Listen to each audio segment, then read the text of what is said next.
It centers around an interview Brian Sandoval did with local Spanish language station Univision. News 3's Hetty Chang joined us in the studio with more on this. And Hetty, in that interview, Sandoval was asked about how he feels about Arizona's immigration law.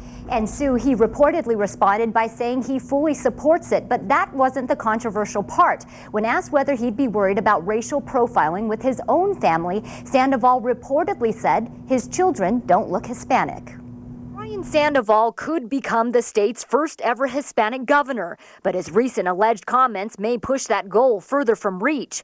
In a recent interview with Spanish station Univision, Sandoval allegedly hinted he wasn't worried about racial profiling happening to his children. Our John Ralston asked him about it on Wednesday's Face to Face. In which you're quoted as being unconcerned with your children being asked for papers in Arizona because you said, my children are not seen as Spanish. That's what it says.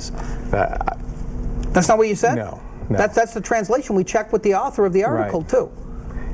What did you mean? What did you mean? I mean, I've never heard that quote before, and I've never described my children as looking Hispanic or not Hispanic, so I don't agree with that translation whatsoever. You were asked if you were... Sandoval's alleged comments appear in an opinion piece in local Spanish newspaper El Tiempo.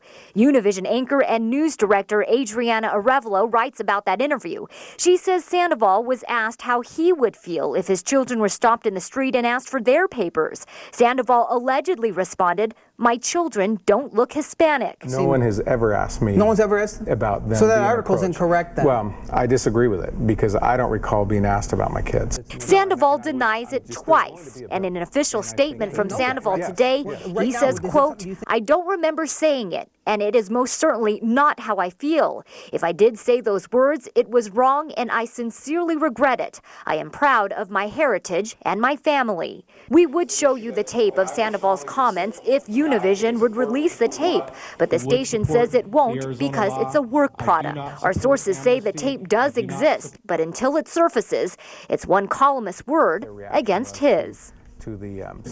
And Democrats were quick to respond to this story. The state Democratic Party put out a news release today basically calling Sandoval a liar. The state party, along with the Democratic Governors Association, also issued a statement today urging Sandoval to call for Univision to release those tapes. And Sue, I should also mention Sandoval's people are also asking for those tapes, but so far, nothing.